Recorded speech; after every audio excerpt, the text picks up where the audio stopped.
Assalamualaikum warahmatullahi wabarakatuh. Alhamdulillahi rabbil alamin wa bihi nasta'inu ala umuri dunya waddin. Wala hawla wala quwwata illa billahil aliyyil azim. Qalu subhanaka la ilma lana illa ma 'allamtana innaka antal alimul hakim. وتب علينا يا مولانا إنك أنت التواب الرحيم. Bismillahirrahmanirrahim.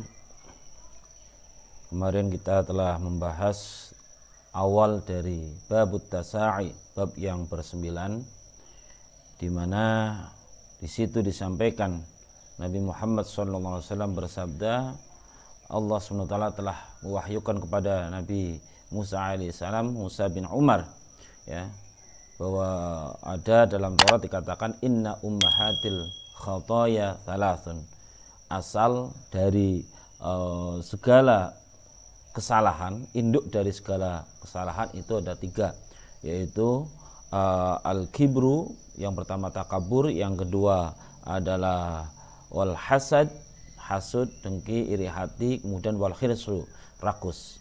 Ini asal dari berbagai macam kesalahan, itu seperti itu. Kemudian pada kesempatan kali ini akan melanjutkan pada 6 hal berikutnya, karena ini ada bab at-tasa'i, bab yang bersembilan, 6 hal berikutnya yang merupakan turunan dari 3 hal tersebut.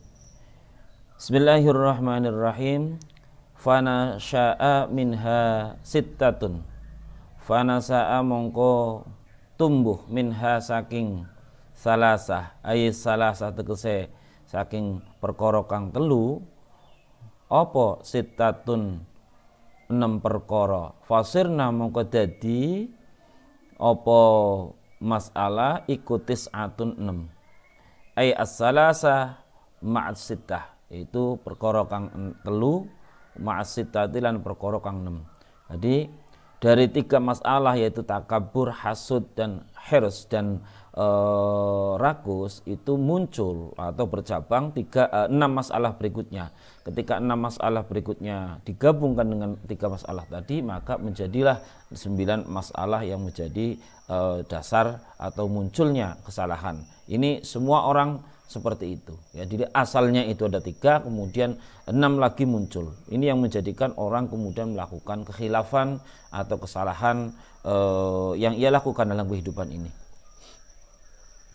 Al-ula minas sittah, utawi perkara kang pertama minas sittah saking 6. Artinya masalah-masalah yang 6 tersebut adalah asyab'u wan naumu war rahatu wa hubbul amwal wa hubbus sana'i wal mahmadah wa hubbur riyasah. Asyab'u sawiji remen wareb, wan naumu lan remen turu, warrohatu lan remen leleyehan, zawalul masyakkah tegese ilange kesusahan, wa hubbul amwali lan seneng harta. Di 6 hal diantaranya itu adalah yang pertama asyab'u, senang perutnya kenyang sehingga banyak makan, ya. Nah, orang kalau banyak makan otomatis akan menimbulkan berbagai hal yang tidak bagus, baik dalam sisi kesehatan maupun dalam sisi yang lain, materi atau finansialnya. Ketika banyak makan otomatis butuh banyak biaya, ya. Maka kalau pas biayanya ada tidak masalah. Ketika biayanya tidak ada, maka dia akan mencoba untuk mencari hal tersebut dengan berbagai cara.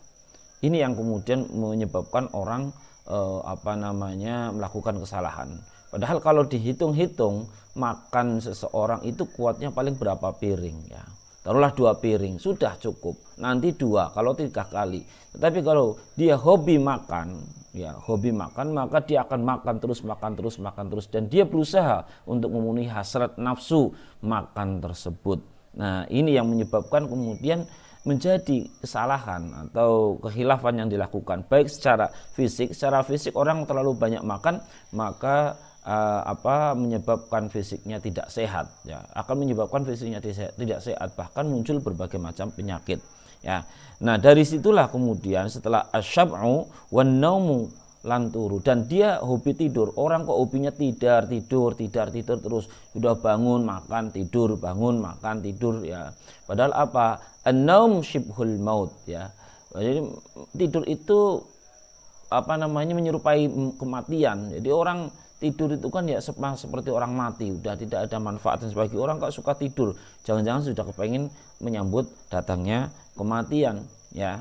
Jadi sudah pengen tidur terus, warroha, pengennya santai, tidak ada beban dan lain sebagainya, santai-santai, kongko-kongko tiap hari begitu terus, habis maghrib sampai isya sampai subuh tiap malam dan lain sebagainya. Ini menyebabkan banyak masalah dalam kehidupannya maupun dalam sisi kesehatannya. Maka ada satu makalah mengatakan begini, man kasuro akluhu kasuro naumuhu, wa man kasuro naumuhu yurithul jahla. Barang siapa yang banyak makannya, maka akan menyebabkan dia banyak tidur ya. Otomatis orang kalau kekenyangan maka ngantuk terus, maka dipenuhilah hasrat tidurnya. Ketika ia hasrat tidur, otomatis yurithul jahla, akan menyebabkan orang tersebut bodoh. Kenapa? Karena dia tidak punya kesempatan untuk belajar. Waktu untuk belajarnya adalah waktu untuk tidur ya. Kecuali kalau seumpama ada orang yang mungkin punya kemampuan mendapatkan ilham dari Allah SWT, sehingga ia masuk dalam kategori orang yang laduni dan lain sebagainya. Bagi yang memang mendapatkan, orang biasa nggak ada. Wa innamal ilmu bitta'allum, ilmu itu harus belajar. Makanya tidak bisa kemudian kita tidur walaupun kita pegang buku ya, bukunya ditaruh di sini plek ini, pura-pura tidur, nggak bisa ya. Jadi kalau pura-pura tidur, gini bangun tidur kok seakan-akan kita sehat dan kemudian ilmunya masuk semua, nggak bisa ya. Nah ini makanya jangan suka banyak makan, jangan suka banyak tidur, jangan suka lelayan, santai-santai terus. Orang hidup itu kerja, karena hukum kauniyah, pengen punya harta ya harus bekerja ya, pengen kaya harus bekerja, pengen punya harta cukup harus bekerja, nggak bisa hanya di rumah saja. Wa hubbul amwali, lan remen harta, cinta harta. Masalah berikutnya adalah wa hubbul amwal, seneng harta, hubbul mal ya, hubbul amwal. Ini beda dengan kemudian bukan berarti kita tidak diperkenankan untuk mencari harta ya, seperti yang disampaikan Imam Al-Ghazali ya. Maksudnya kalau bukan zuhud itu bukan berarti tidak sama sekali ya akan harta itu, tidak. Jadi bukan, tetapi zuhud itu adalah mencoba untuk menghilangkan perasaan atau kumandilnya hati dari harta itu. Jadi maka kita itu faktul qalbi, faktul mal an qalbi, itu maksud zuhud itu ya. Jadi faktu hubbil mal ya, faktu hubbil mal min qalbi, menghilangkan cinta harta dari hati seorang itu. La fakdaha, tidak menghilangkan cinta sama sekali harta tersebut, karena hidup di dunia itu ya memang butuh harta ya. Bagaimana kita membantu yang miskin, bagaimana kita bisa membangun masjid, kita membantu yatama untuk pendidikan dan sebagainya kalau kita tidak punya harta. Makanya harta boleh, tetapi jangan sampai hub, jangan sampai pada cinta. Nah, oleh karena itu ada satu pesan, qala Sayyidi Abdullah Al-Haddad qaddasa sirrah, ngendika sapa Sayyidi Abdullah Al-Haddad qaddasa sirrah, muga-muga nyucikaken sapa Allah sirrahu ing rahasiane atau ing Abdullah Al-Haddad itu. Wa alaika bi ikhraji hubbid dunya wad dirham min qalbik.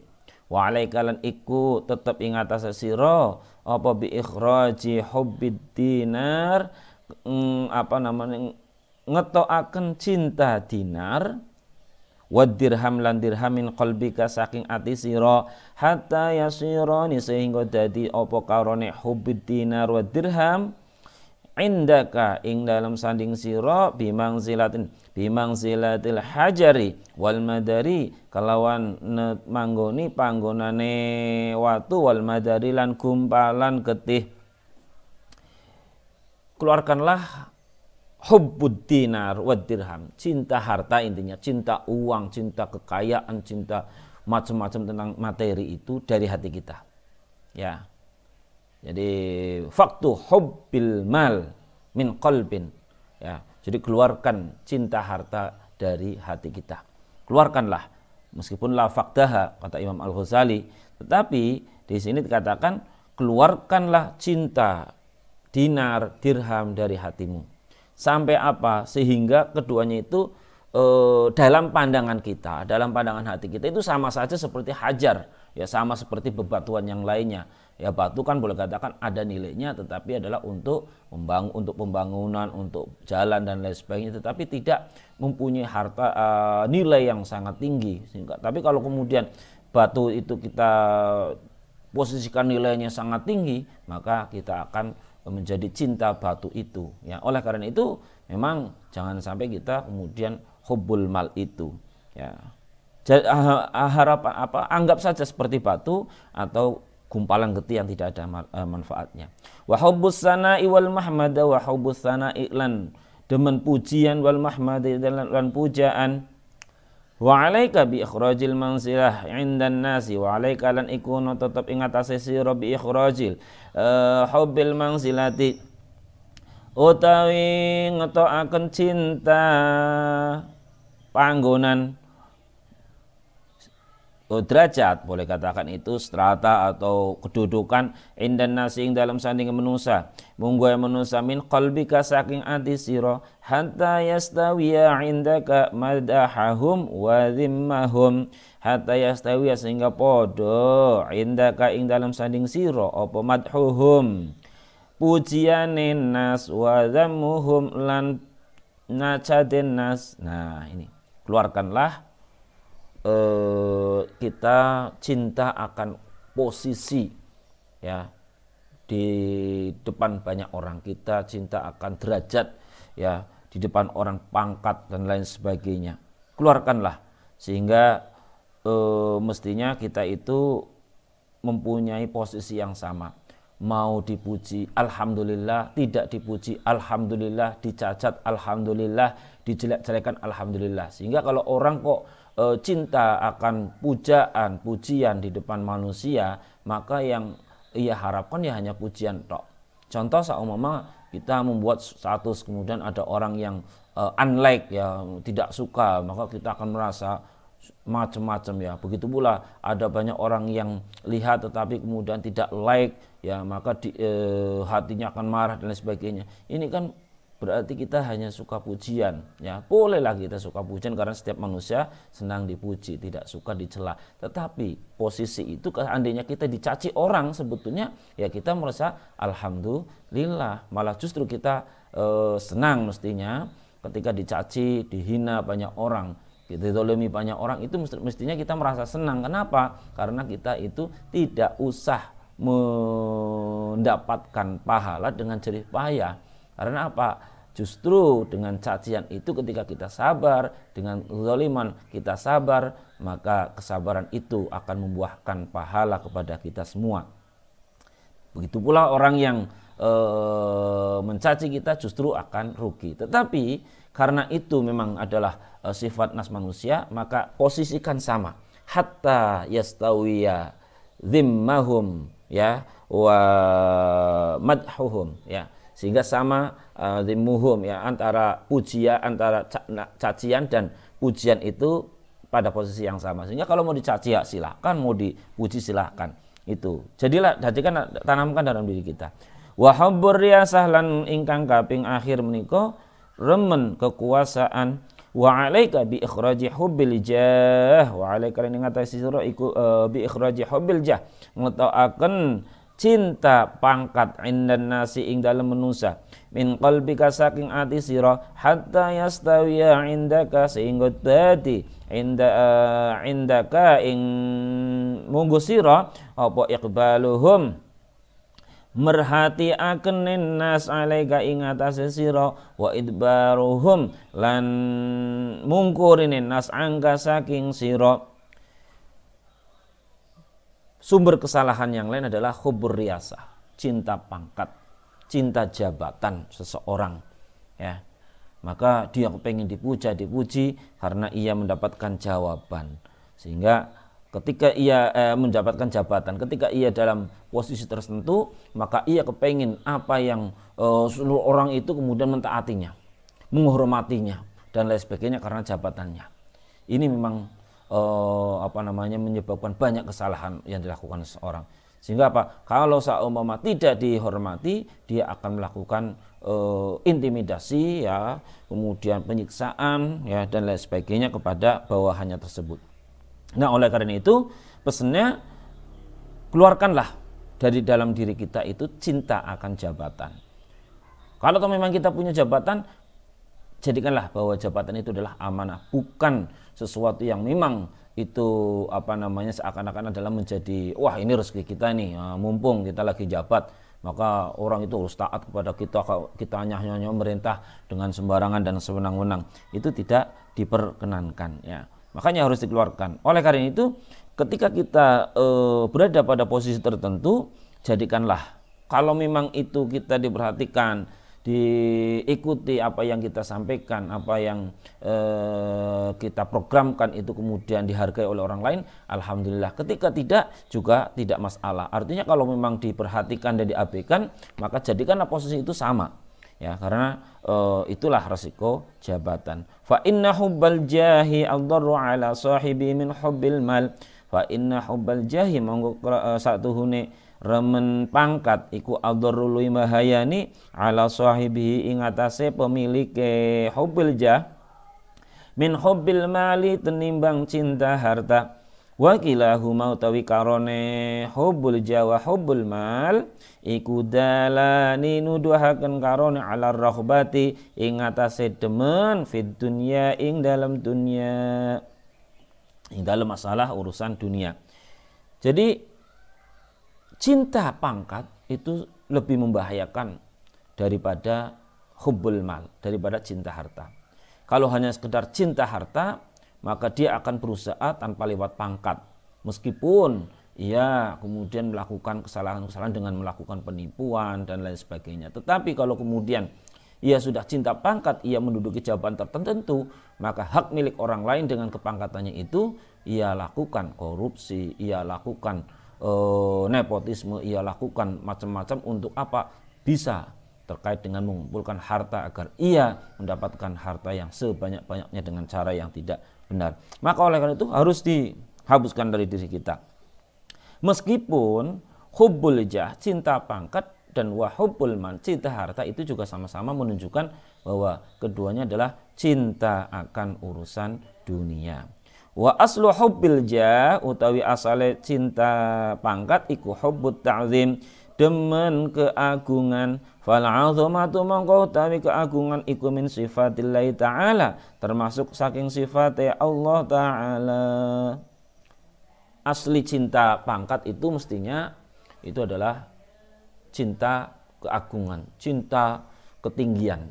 Padahal sifat agung itu mestinya adalah sifat yang dimiliki oleh Allah Subhanahu wa Ta'ala. Maka tidak pantas kalau kita kemudian pengen memiliki sifat yang memang itulah sifat Allah Subhanahu wa Ta'ala. Amma hubbul mali anapun utawi remen harta, fa asluhu mongko utawi asale hubbul mal iku hubbut tamattu', cinta kenikmatan, bisyahwati kelawan gemar ngumbar syahwat, ya. Jadi asalnya cinta harta itu ya mencintai karena kenikmatan, pengen apa, baik itu yang berupa makanan maupun sesuatu yang dipakai. Mobil sudah ada, pengen mobil yang lain lagi, keluaran baru lagi, ganti lagi, keluaran baru lagi, ganti lagi. Ada HP yang sudah dimiliki masih bagus, kemudian pengen cinta HP yang lainnya, pengen HP yang lainnya, keluaran baru dan sebagainya. Ada temennya punya TV bagus, pengen sama, pengen yang lebih bagus dan sebagainya. Itu at-tamattu' bisyahawat. Dia mengikuti kenikmatan yang diharapkan oleh syahwat kita. Dia memenuhi hawa nafsu kita. Itu aslinya, ya, asli dari cinta harta tersebut. Oleh karena itu sebetulnya memenuhi hawa nafsu, memenuhi keinginan nafsu tersebut pada hakikatnya wadzalika utai mengkono-mengkono hubbut tamattu' bisyahawat iku min sifatil bahaimi, termasuk saking sifat-sifate bahaim, termasuk saking sifate kewan. Nah, kewan kan iya. Jadi kalau hewan itu ya pengen makan ya, pas di kandang tidak ada maka dia akan bersuara terus. Kalau kambing itu akan mengembik terus menerus dan lain sebagainya. Begitu pula ada makanan dimakan, ada pasangan lainnya disambet saja, kemudian dimanapun kapanpun ayam baru keluar dikejar-kejar dan lain sebagainya. Ini adalah sifat-sifat dari at-tamattu' bisyahawat yang dimiliki oleh hewan. Kalau seandainya orang kok kemudian memiliki sifat at-tamattu' bisyahawat, maka pada hakikatnya dia sama seperti sifat yang dimiliki oleh hewan. Jadi sama, tidak ada bedanya. Kalau al-'azamah adalah sifatnya Allah SWT, dan itu juga sebetulnya kita tidak patut karena kita adalah manusia biasa, tidak patut untuk mengejar keagungan itu. Sama saja juga di sisi lain kita tidak diperkenankan untuk hubbul mal, karena hubbul mal itu pada hakikatnya adalah at-tamattu' bisyahawat, di mana at-tamattu' bisyahawat memenuhi keinginan nafsu kita, itu adalah termasuk min sifatil bahaim, sifat-sifat hewan. Oleh karena itu orang yang at-tamattu' bisyahawat itu adalah orang yang sama sifatnya seperti hewan. Itulah 6 hal yang muncul sebagai cabang daripada 3 hal yang merupakan induk dari kekhilafan, kesalahan yang dilakukan oleh manusia. Dari mulai al-kibru wal hasad wal hirs, takabur, dengki dan kemudian rakus, muncullah sifat yang biasa dimiliki oleh manusia. Yang pertama adalah pengen kenyang terus, yang kedua an-naum, tidur terus, kemudian senangnya santai tetapi pengen dapat harta banyak, nggak bisa mau kerja, hubbul mal, cinta harta, hubbus sana'i wal mahmadah, cinta pujian dan pujaan. Kemudian yang keenam adalah hubbur riyasah, cinta pangkat. Mudah-mudahan hal ini meskipun ada pada diri kita, tetapi jangan sampai itu menjadikan sampai pada hub, sampai kepada mahabbah, sampai kepada cinta. Tetapi jadikanlah itu sesuai dengan proporsinya kita hidup di dunia. Mudah-mudahan Allah SWT memberikan hidayah kepada kita semua dan kita bisa mengamalkannya. Dan mudah-mudahan apa yang saya sampaikan bermanfaat. Wallahu a'lam bishawab. Wal 'afu minkum. Assalamualaikum warahmatullahi wabarakatuh.